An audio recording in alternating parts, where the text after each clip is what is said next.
आपल्या सर्वांना या निमित्तानं मी विचारतो, नक्की तुम्हाला काय मिळाले सांगू शकाल का कोणी? म्हणजे अक्षरशः भजन गातात तसं ते अर्थसंकल्प सादर केला जातो. त्या अर्थसंकल्पामध्ये आशादायी काय आहे हा खरा प्रश्न आहे. मला सुरुवात तर करावी झाली ना. तुम्ही फास्ट कॉरिडॉरवर जे करताय ते ऑलरेडी सुरू आहे ना. नवीन काय करताय त्याच्यामध्ये? प्रश्न असा आहे, त्यातून आजही मुंबईतलं ट्रॅफिक जाम संपलंय का? लोणावळ्याला येणाऱ्याचं ट्रॅफिक जाम संपलंय का? पुण्याला जाण्याचं तुम्ही पुण्याचा उल्लेख केलाय म्हणून सांगतो मी. तासन तास पुण्याला घाटांमध्ये अजूनही लोक अडकून आहेत. पहिलं प्रश्न येतो, तुमची दिशा कमिटी आज मुंबईत आणि पुण्यामध्ये दिशा कमिटी आजही झालेली नाही बरं का.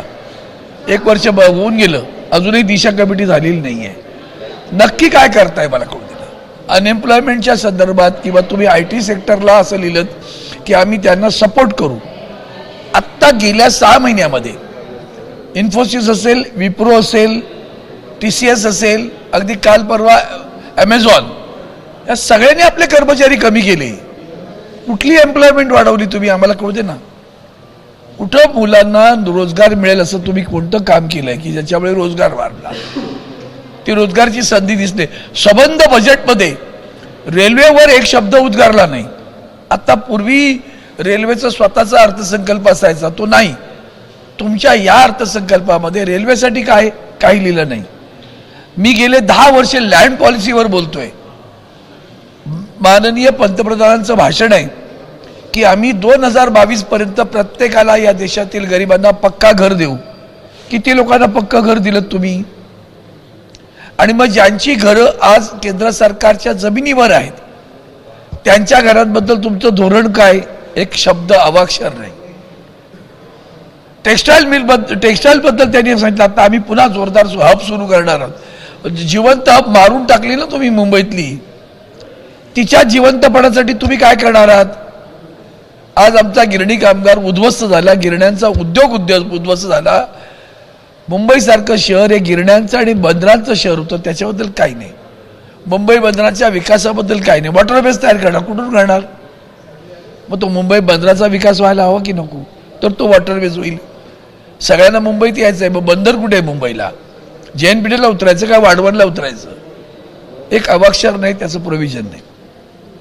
आणि म्हणून हा अर्थसंकल्प निराशाजनक आहे, खेळखंडोबा आहे. एक आपल्याला आपण तो रुटीन एखादी गोष्ट करावी लागते तशी केलेली आहे. त्याच्यामध्ये कुठेही उत्साह वाढेल किंवा एखादा आशादायक चित्र दिसेल असं कुठलंही दिसलं नाही. खास करून रोजगार हा सध्या मोठा प्रश्न आहे. महिलांच्या सध्या 1-2 गोष्टी फक्त त्यातल्या त्यात आवडल्या, कारण त्या मनाला भावल्या. त्या एकच गोष्ट मला भावली, ती मेंटल हेल्थबद्दल त्यांनी जे वक्तव्य केलं तेव्हा मात्र मनाला भावणार होतं. कारण रस्त्यावर आपण पाहतो वेळ लागलेली माणसं अशी फिरत असतात. आमच्या कोकणात एक माणूस आहे, तो बिचारा त्यांना उचलून नेऊन स्वच्छ करतो, सगळं करतो आणि त्यांना सांभाळतो. या संदर्भात एक वेगळा म्हणजे निव्वळ तो स्पर्श केलाय त्यांनी, पण खूप बारकाईने त्याचा अभ्यास करण्याची गरज आहे. निदान तुम्हाला त्याला स्पर्श केला हे बरं वाटलं. बाकी सगळं प्रायव्हेटायझेशन आहे.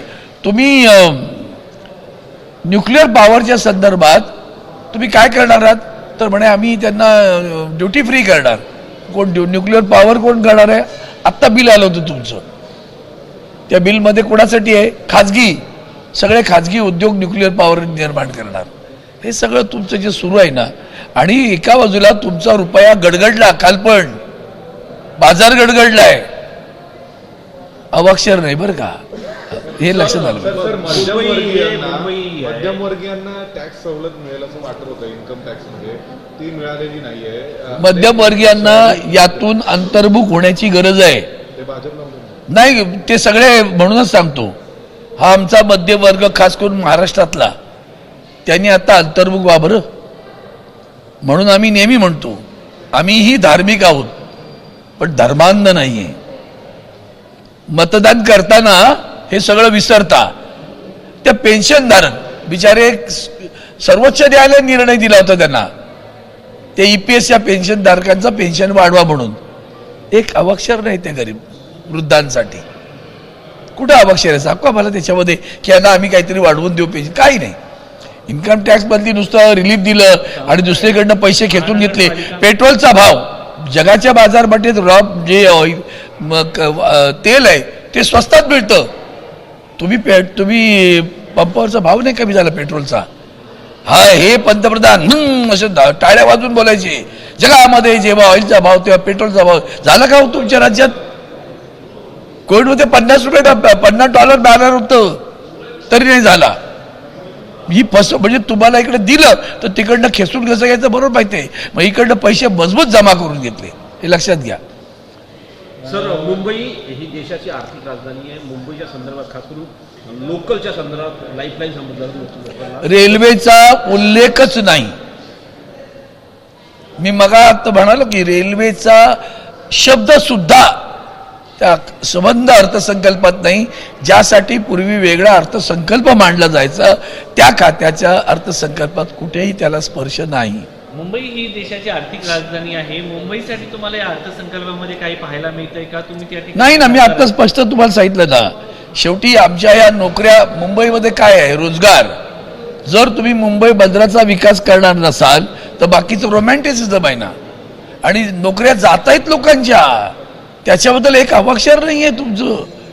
कुठे जनरेट एम्प्लॉयमेंट केली मला कळू देतात खरं. सगळ्या पब्लिक सेक्टरचं वाटोळं केलं तुम्ही. सार्वजनिक उपक्रमांचं पूर्ण वाटोळं केलेलं आहे.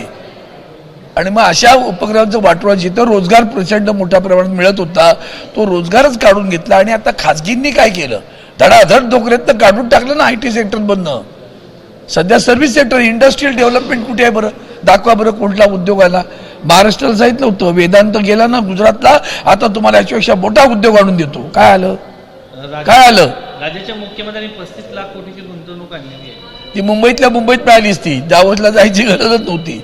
ती गुंतवणूक, त्याच्यापूर्वी आलेल्या गुंतवणुकीचं काय झालं हा पहिला प्रश्न त्यांना विचारा, मग पुढच्या प्रश्नाचं उत्तर देता येईल. धन्यवाद. राजकीय प्रश्न राजकीय ना. प्रफुल्ल पटेल यांची राष्ट्रीय अध्यक्षपदी नियुक्ती केली गेलेली आहे राष्ट्रवादी काँग्रेस पक्षाचा, असा दावा कशामध्ये? राष्ट्रवादी काँग्रेस पक्षाच्या राष्ट्रीय अध्यक्षपदी पियुष गोयल यांचं म्हणणं आहे की प्रफुल्ल पटेल यांची निवड करण्यात आली. राज ठाकरे याबद्दल धोका व्यक्त केला. नाही, मला कल्पना नाही. आणि केली असेल तर तो धोकाच आहे, वाटोळा आहे, एवढं लक्षात ठेवा. ABP माझा, उघडा डोळे बघा नीट.